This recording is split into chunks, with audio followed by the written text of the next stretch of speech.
kita semua, selamat pagi. Kasih karunia Tuhan kita rasakan sepanjang minggu. Kalau sampai saat ini kita ada, ini berkat Tuhan. Hari ini sudah hari yang keempat di bulan Juni. Waktu begitu cepat. Baik, tema khotbah hari ini yaitu masih adakah kasih di dalam hidupmu? Masih adakah kasih di dalam hidupmu? Ini satu pertanyaan, tetapi juga satu himbauan. Bahkan mungkin satu pergumulan di dalam kehidupan kita. Mengapa saudaraku tema ini perlu saya angkat? Karena di hari-hari ini kehidupan manusia itu terasa semakin sibuk. Sekali lagi, kenapa tema ini perlu saya angkat? Karena apa? Memang faktanya kehidupan manusia di hari-hari ini kondisinya memang sudah semakin hari semakin sibuk. Banyak orang menghabiskan sebagian besar waktunya untuk pekerjaan.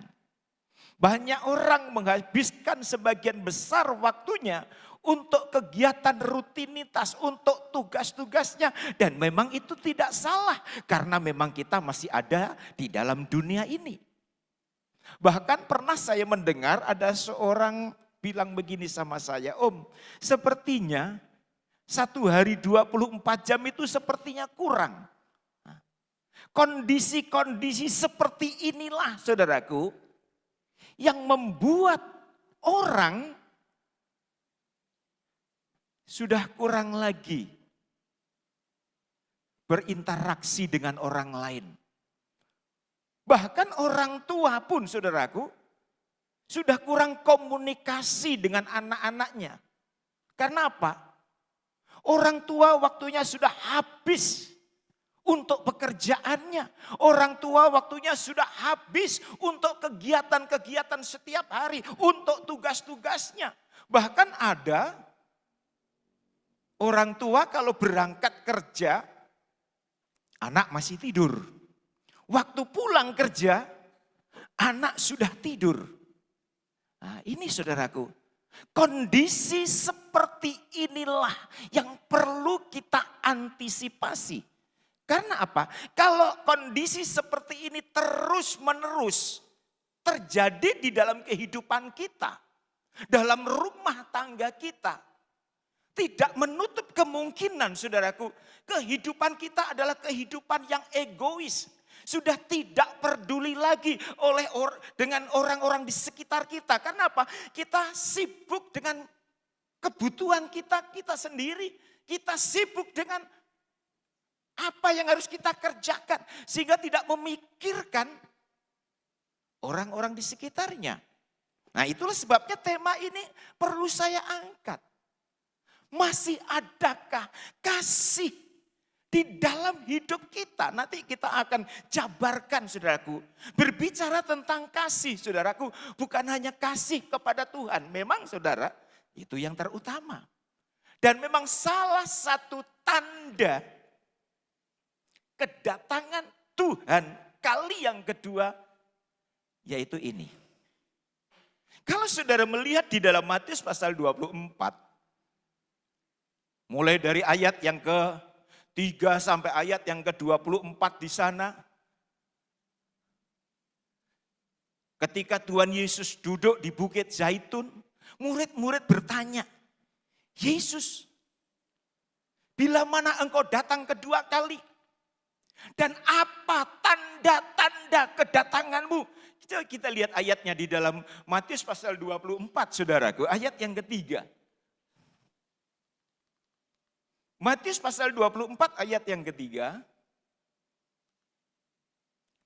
Ketika Yesus duduk di Bukit Zaitun, datanglah murid-muridnya kepadanya untuk bercakap-cakap sendirian dengan dia. Kata mereka, katakanlah kepada kami, bila manakah itu akan terjadi dan apakah tanda kedatanganmu dan tanda kesudahan dunia ini.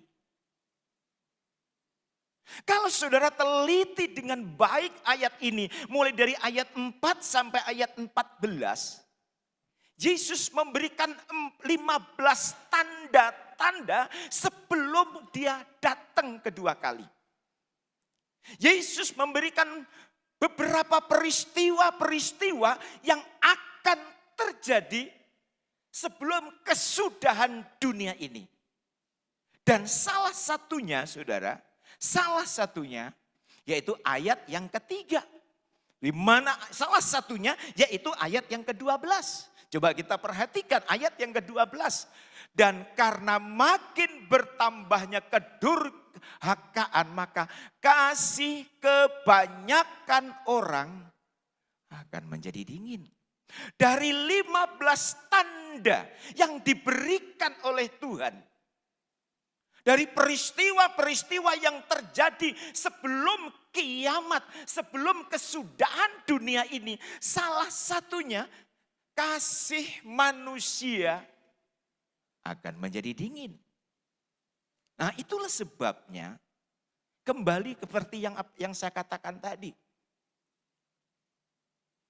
Ada begitu banyak, khususnya orang kota, jarang kenal dengan tetangganya. Karena apa? Semua sibuk dengan urusannya sendiri. Bahkan mungkin 5 rumah dari tempatnya ada sesuatu, mungkin ada duka, juga tidak tahu. Kenapa? Sibuk. Itu tandanya apa, saudaraku? Kasihnya mulai tawar, kasihnya mulai dingin, kasihnya mulai hampar. Dan ini salah satu tanda kedatangan Tuhan kali yang kedua. Kasih yang dingin di sini, saudaraku, bukan hanya kasihnya kepada Allah. Orang yang kasihnya dingin kepada Allah, hari Minggu pun hatinya tidak pernah bergetar. Ada kerinduan untuk datang kepada Tuhan. Dianggap hari Minggu itu seperti hari biasa. Kenapa? Kasihnya kepada Tuhan sudah mulai dingin. Kasihnya kepada Tuhan sudah mulai membeku. Sehingga ketika hari Minggu pun tidak ada hati yang tersentuh. Oh iya, aku harus datang kepada Tuhan. Oh iya, aku harus mengucap syukur. Oh iya, aku harus memuji Tuhan, menyembah Tuhan, mendengarkan firman Tuhan. Orang yang kasihnya sudah dingin, saudaraku. Perkara-perkara rohani itu diabaikan. Dan inilah salah satu tanda kedatangan Tuhan kembali. Kasih manusia menjadi dingin. Begitu juga bukan hanya kasih kepada Allah, kasih kepada sesama pun juga ikut dingin. Ini yang terjadi, saudaraku. Ini yang terjadi. Dan saudara tahu, inilah target daripada iblis. Iblis punya target agar kasih orang percaya semakin hari semakin dingin. Target daripada iblis adalah kasih orang percaya semakin hari semakin tawar. Dan itu terjadi dan itu nampak ketika hubungannya dengan Tuhan dingin. Hubungannya dengan sesama pun juga dingin. Padahal saudara, kita tahu di dalam Alkitab kita, dalam kasih kepada Allah dan sesama itu tergantung seluruh hukum Taurat dan kitab para nabi.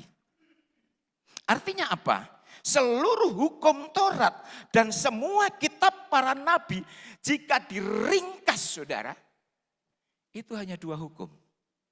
Yaitu mengasihi Allah dengan mengasihi sesama. Kita lihat ayatnya di dalam Matius ayat 40.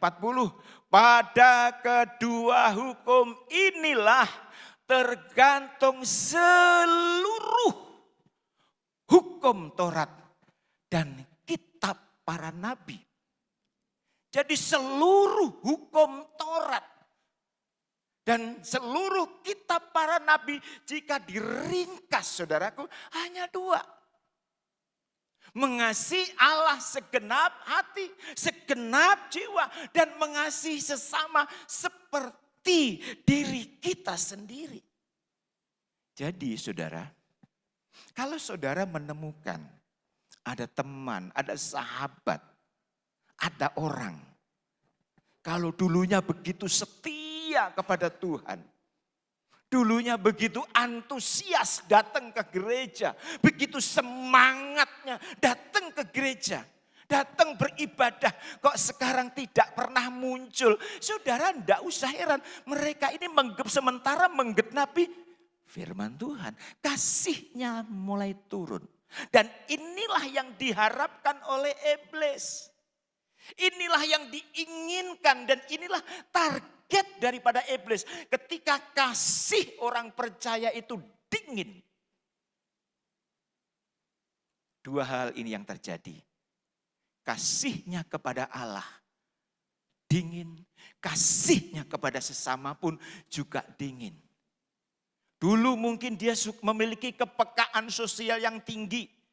Ketika ada melihat orang susah, dia langsung tergerak.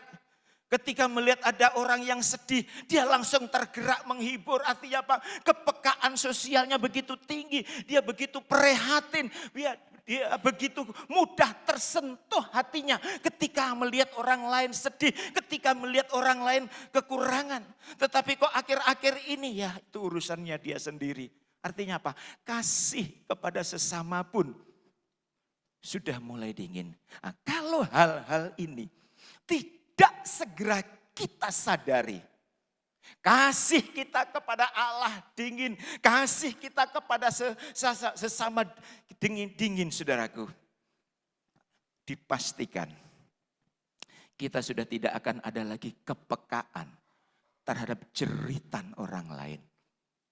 Kita sudah tidak ada kepekaan terhadap tangisan orang lain. Mungkin mata kita melihat ada orang yang begitu menderita. Tetapi karena kasih kita sudah mulai dingin. Itu dibiarkan. Contoh di dalam Alkitab. Ketika ada orang Lewi melihat. Sementara orang menderita. Dia melihat, matanya melihat langsung. Bagaimana orang itu sementara babak belur. Bagaimana sementara orang itu sebetulnya membutuhkan pertolongan. Membutuhkan uluran tangannya. Tetapi hanya lewat. Mengapa ini terjadi saudaraku? Ini orang Lewi, hamba Tuhan. Kenapa? Kasih yang sudah mulai tawar. Kasih yang sudah mulai dingin. Jadi ini saudaraku. Kalau coba kembalikan dalam kehidupan kita. Kalau mungkin ini terjadi di dalam hidup kita. Kita sudah mendengar ada saudara kita kok menderita. Lalu kok sementara kita ada kemampuan untuk berbuat tetapi tidak mau melakukan. Itu tandanya kasih kita sudah mulai dingin. Atau barangkali saudara melihat secara langsung ada tetanggamu atau teman satu gereja yang mengalami satu penderitaan. Saudara melihat langsung. Sementara saudara ada kemampuan. Kecuali tidak ada kemampuan, apa boleh buat. Ada kemampuan untuk berbuat, untuk meringankan beban. Tetapi tidak melakukannya. Tandanya kasih itu sudah mulai hilang. Bukti saudaraku, jadi kasih kepada Allah dan kasih kepada sesama ini tidak bisa dipisahkan saudaraku. Bagus kita mengasihi Allah, bagus kita setia kepada Allah, itu bagus.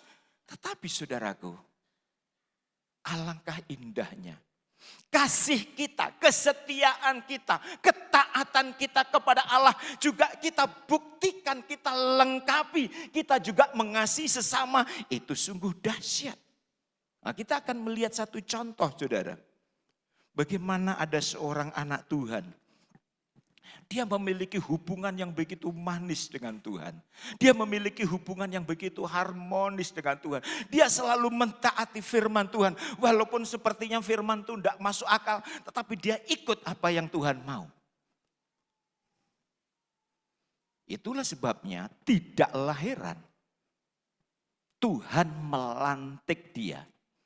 Tuhan mengangkat dia menjadi bapa segala orang percaya. Siapa dia? Yaitu Abraham.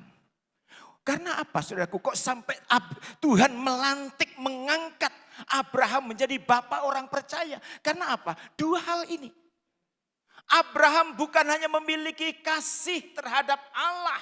Abraham bukan hanya setia kepada Allah. Tetapi ketika Abraham mendengar ada orang yang sementara tertawan. Ketika telinganya mendengar ada orang yang sementara alami penderitaan. Abraham tidak tinggal diam. Coba kita lihat dalam Kejadian pasal 14 ayat yang ke-14.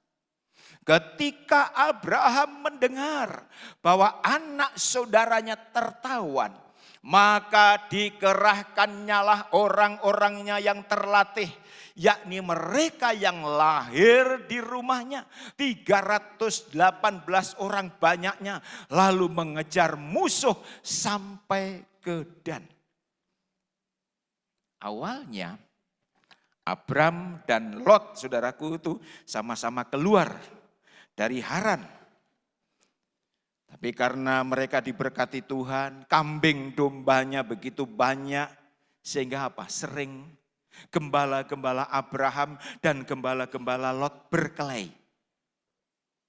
Mereka berkelahi memperebutkan ladang penggembalaan. Memperebutkan ladang. Akhirnya apa?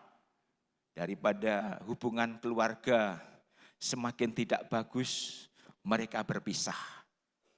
Mereka berpisah.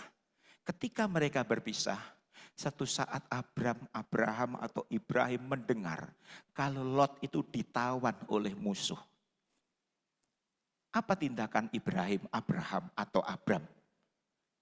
Padahal kita tahu dia memiliki banyak kekayaan, dia memiliki banyak kambing domba, tentu sebagai manusia biasa, dia memiliki banyak kesibukan. Apalagi pada waktu itu dia belum memiliki anak untuk membantu usahanya, untuk membantu pekerjaannya. Tetapi kita perhatikan, di tengah-tengah kesibukannya, Abraham masih peduli dengan Lot. Amin, saudara.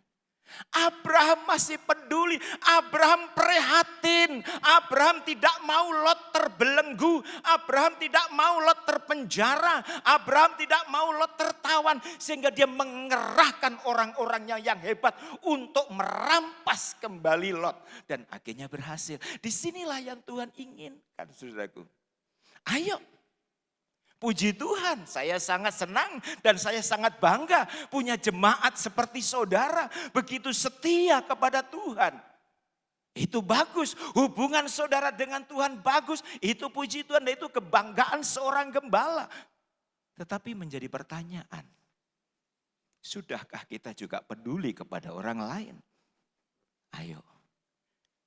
Di sekitar kita, di luar sana, ada begitu banyak saudaraku, orang-orang yang sebetulnya membutuhkan kepedulian kita.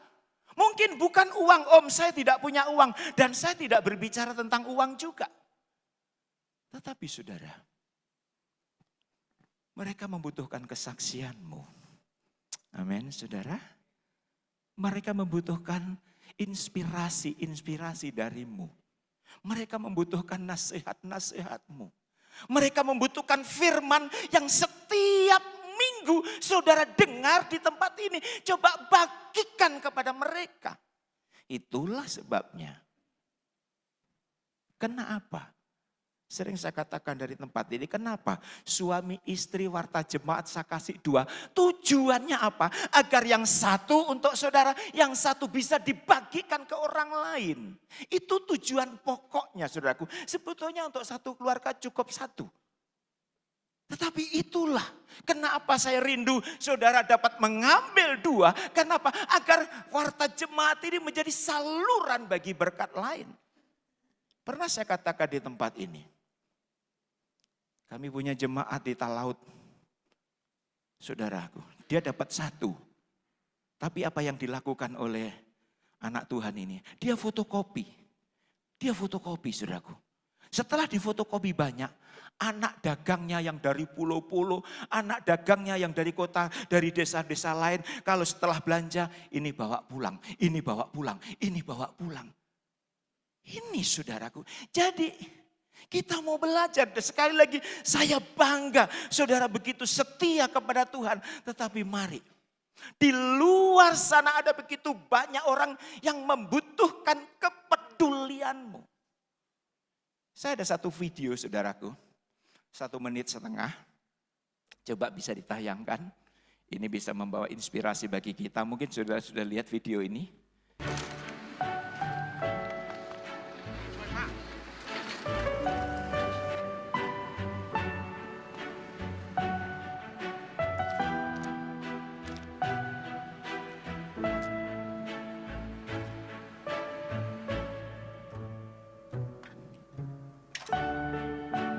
Kau จะได้อะไร ถ้าเขาทำแบบนี้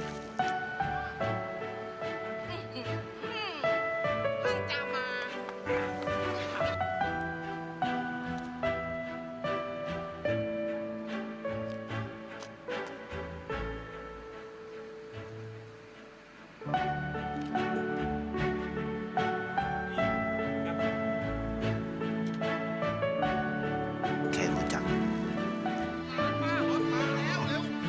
ไม่ได้มีชื่อเสียงที่มากขึ้น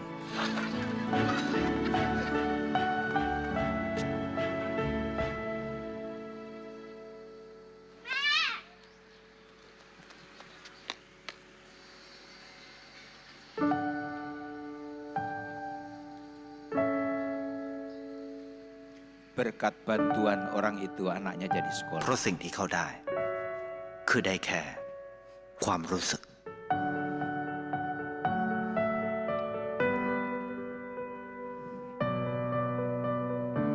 ได้ความรัก ได้ในสิ่งที่เงินซื้อไม่ได้ ที่สวยงามกว่าเดิม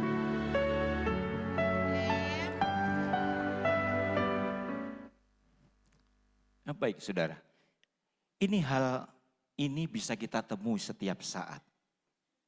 Nah, sering, kenapa? Padahal ada kesempatan. Kita peduli dengan orang lain dengan hal-hal yang sederhana, puji Tuhan. Kalau saudara memiliki berkat lebih, saudara bisa kasih, itu puji Tuhan. Tetapi mari, ayo saya dorong. Di satu sisi saya bangga, sekali lagi sebagai gembala saya bangga. Saudara begitu setia beribadah. Tetapi doa dan harapan saya sebagai gembala juga, mari ada sesuatu yang telah Tuhan titipkan dalam hidupmu, kita salurkan juga buat orang lain. Amin saudara, amin. Mengapa saudara? Coba kita lihat mengapa kita perlu peduli terhadap orang lain. Di dalam Amsal pasal 21 ayat yang ke-13, di sana dengan jelas mengatakan, siapa menutup telinganya bagi jeritan orang lemah, tidak akan menerima jawaban kalau ia sendiri berseru-seru. Jadi kalau ingin doa kita, permohonan kita, seruan kita didengar oleh Tuhan, saudara juga belajar mendengar jeritan orang lain. Amin, saudara. Nah ini, dengan jelas ayat ini. Siapa yang menutup telinga, artinya apa? Tidak mau mendengar orang lain menjerit, tidak mau mendengar orang lain menangis. Ketika kita juga berseru kepada Tuhan, Tuhan pun juga tidak akan mendengar, saudaraku. Jadi ayo, di sekitar kita, di lingkungan kita, ada begitu banyak orang-orang yang sementara menderita. Mereka membutuhkan sesuatu dari kita. Mereka membutuhkan kesaksian kita. Mereka membutuhkan firman yang setiap saat kita dengar, saudaraku. Ayo, gunakan kesempatan ini. Ada saatnya, saudaraku, kita tidak ada kesempatan. Itulah sebabnya selagi masih ada kesempatan untuk melakukan dua kasih. Kasih kepada Allah dan kasih kepada sesama. Gunakan kesempatan ini karena sekali lagi ada waktunya saudara rindu melakukan dua kasih ini. Mengasihi Allah dengan datang beribadah, melakukan firman Tuhan, dan mengasihi sesama. Saudara punya kerinduan itu, tetapi tidak ada kesempatan lagi. Tentu kita ingat kisah di dalam Lukas pasal yang ke-16, yaitu orang kaya. Sebetulnya dia memiliki banyak kesempatan untuk berbuat sesuatu kepada saudara-saudaranya. Dia ada modal. Saudara, dia ada kesempatan, dia ada modal, tetapi tidak digunakan kesempatan itu sebaik-baiknya. Apa yang dia lakukan? Alkitab mencatat setiap hari dia berpesta pora dalam kemewahan. Sudah lihat di dalam Lukas pasal 19, pasal 16, ayat 19.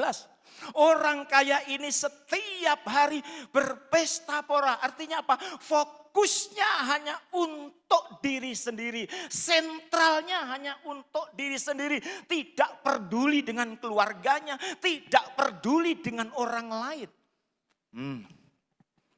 Ketika dia mati, dia menderita dikubur, baru ingat. Coba kita baca. Di dalam Lukas pasal 16 ayat 27. Kata orang itu, ini sudah di dalam kubur saudara. Kata orang itu, kalau demikian aku minta kepadamu Bapa, yang dimaksud Abraham, supaya engkau menyuruh dia ke rumah ayahku. Ayat 28, sebab masih ada 5 orang saudaraku, supaya ia memperingati mereka dengan sungguh-sungguh, agar mereka jangan masuk kelak ke dalam tempat penderitaan ini. Ini saudara, ketika dia di alam kubur, ketika dia menderita, baru ingat saudara-saudaranya yang masih hidup. Dia tidak ingin saudara-saudaranya menderita. Dia tidak ingin saudara-saudaranya susah. Itulah sebabnya dia baru ingat. Tetapi terlambat. Jangan sampai ini terjadi dalam hidup kita, saudaraku. Kita saat ini diberikan kesempatan seluas-luasnya oleh Tuhan. Ayo, firman yang setiap saat kita dengar, firman yang setiap saat saudara dengar, ayo sampaikan juga untuk orang lain. Amin saudara, amin. Ayo, ini kesempatan. Ayat yang ke-28, sebab masih ada 5 orang saudaraku, saya tidak ingin mereka menderita. Nah ini saudaraku, untuk itu mari, sesibuk apapun keadaanmu, selagi masih ada kesempatan, luangkan waktu sedikit untuk memuji, menyembah, menyaksikan kemurahan dan cinta Tuhan. Amin, saudara. Saya bersyukur ibu-ibu khususnya yang bergabung dalam kegiatan MIK. Setiap hari Rabu, minggu terakhir, selalu mengunjungi ibu-ibu yang lain. Bukan hanya mengunjungi, berdoa, tetapi memberikan sesuatu untuk ditinggalkan ke ibu-ibu yang dikunjungi. Saya bangga saudara. Saya bangga. Karena saya yang selalu mengantar ibu-ibu. Saya bangga dengan hal ini. Masih ada kesempatan, masih ada waktu, masih ada peluang untuk mengunjungi, bahkan bukan hanya sekedar mengunjungi, berdoa bersama-sama, tetapi meninggalkan sesuatu yang dapat diberikan kepada ibu yang dikunjungi. Bahkan hari Selasa ini ulang tahun MIK. Dan rencananya hari Minggu, ibu-ibu MIK akan mengunjungi di satu sidang sehabis ibadah minggu depan. Akan mengunjungi satu sidang. Mereka sudah sibuk mengumpulkan sesuatu. Saya bangga saudara. Saya bangga. Saya katakan lanjutkan hal-hal seperti ini. Amin, saudara. Lanjutkan. Ayo. Saya katakan lanjutkan. Terus di sekitar kita ada banyak orang yang perlu uluran tangan kita. Di sekitar kita ada begitu banyak yang bisa kita lakukan, saudaraku. Bahkan pengurus kaum muda ngomong sama saya, Pak, Om, tolong sampaikan kepada jemaat. Kami hari Minggu minggu depan akan ke SLB, sekolah luar biasa. Tolong sampaikan kepada jemaat, mungkin ada pakaian-pakaian yang layak pakai, ada snack atau sembako atau sapu. Kami akan datang ke sana mengunjungi. Wow, saya rindu. Gereja Pantai Kosta di Indonesia Bukit Sion bukan hanya diberkati, tetapi menjadi berkat. Amin, saudara. Berikan kemuliaan untuk Tuhan kita Yesus Kristus. Ayo, jadi hubungan yang baik dengan Tuhan harus diimbangi dengan hubungan yang baik dengan sesama, saudaraku. Ayo, ada banyak hal yang bisa kita kerjakan, saudaraku. Karena apa? Semuanya itu hal-hal yang baik. Alkitab dengan jelas, yang namanya berdosa itu bukan hanya mencuri. Yang namanya berdosa itu bukan hanya berjudi, yang namanya berdosa itu bukan mabuk, saudara. Tetapi ketika kita tidak mau melakukan yang baik, padahal kita bisa melakukannya, itu sudah berdosa. Di dalam Yakobus pasal 4 ayat 17. Yakobus pasal 4 ayat 17. Jadi jika seorang tahu bagaimana ia harus berbuat baik, tetapi ia tidak melakukannya, ia berdosa.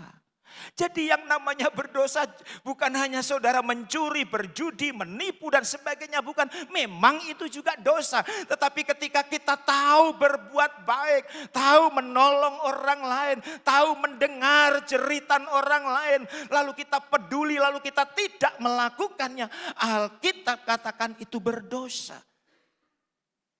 Ayo saudaraku, saya rindu. Selain kasih saudara kepada Bapa itu sudah bagus. Imbangi kasih saudara kepada sesama. Dan saya sangat bersyukur juga beberapa waktu lalu. Teman-teman panitia pembangunan pernah ngomong sama saya, Om, nanti kalau gereja ini selesai Om, kita tetap menjalankan ekstra derma, kita tetap menjalankan kotak pembangunan Om. Tujuannya untuk apa kok? Kita akan bantu gereja-gereja lain yang sementara membangun. Saya menangis saudara. Saya bangga saudara. Artinya apa? Kita mulai walaupun barang sedikit gereja kita ke arah gereja misi. Mulai peduli terhadap orang lain. Dan inilah yang Tuhan inginkan. Bukan hanya mengasihi Tuhan tetapi juga mengasihi sesama. Amin saudara. Nah, ini yang perlu kita pupuk, bahkan perlu kita tingkatkan. Karena apa? Ketika saudara mau peduli terhadap orang lain, mau mendengar jeritan orang lain, maka ada sesuatu yang luar biasa. Saudara akan dikelompokkan Tuhan kepada kelompok orang-orang yang berbahagia. Coba kita lihat di dalam Amsal pasal 14. Di dalam Amsal pasal 14 ayat 21 bagian B. Tetapi berbahagialah orang yang menaruh belas kasihan kepada orang yang menderita. Ketika kita menaruh belas kasihan kepada orang yang menderita, Alkitab katakan kita dikelompokkan kepada orang-orang yang berbahagia. Jadi yang namanya berbahagia bukan hanya saudara memiliki berkat yang melimpah, memang itu bahagia. Tetapi ketika saudara mulai belajar memperhatikan penderitaan orang lain, saudara akan dikelompokkan orang-orang yang berbahagia. Ayo, tentu kalau seandainya saya tanya kepada saudara, pasti kita semua ingin menjadi kelompok yang berbahagia. Amin saudara. Kita pasti ingin. Kalau ingin saudara menjadi orang-orang yang dikelompokkan Tuhan. Satu grup namanya bahagia. Ayo. Kita belajar menaruh belas kasihan kepada orang-orang lain. Dan saat ini masih ada kesempatan, saudaraku. Ini masih ada kesempatan. Ingat. Pernah saya tayangkan di sini. Orang kaya, orang susah, nanti alamatnya sama sebelum dia ke surga. Coba ditayangkan. Orang kaya, orang susah, tempatnya di sini, saudara.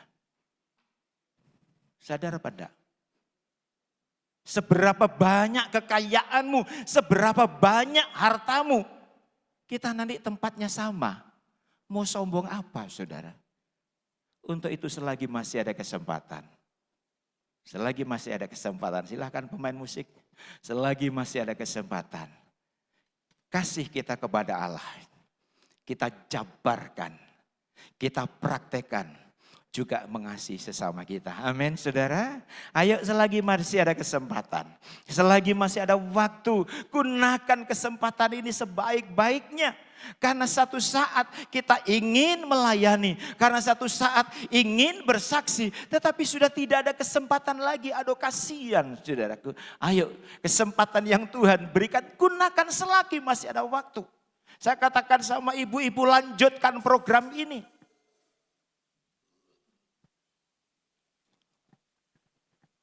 Walaupun kita tidak ada orang yang kaya raya, tetapi kepedulian kita kepada sesama, kasih kita kepada Tuhan, kita akan menjadi bukan hanya jemaat GPDI Bukit Sion, tetapi kita akan dikelompokkan orang-orang yang berbahagia. Tentu hal ini menjadi kebanggaan bagi kita semua. Hidup ini adalah kesempatan, kita nyanyikan pujian ini, haleluya. Sementara saudara menyanyikan pujian ini, renungkan firman Tuhan. Ayo, kalau mungkin saudara merasa Tuhan, selama ini saya hanya memfokuskan diriku, hubunganku dengan Engkau. Aku tingkatkan hubunganku dengan Engkau. Tetapi lalai terhadap orang lain. Lalai terhadap kesulitan orang lain. Masih ada kesempatan. Selagi saudara ada waktu, selagi saudara dititipi oleh berkat, gunakan sebagian saudaraku untuk meringankan beban penderitaan orang-orang di sekitar kita. Haleluya. Terima kasih Tuhan Yesus.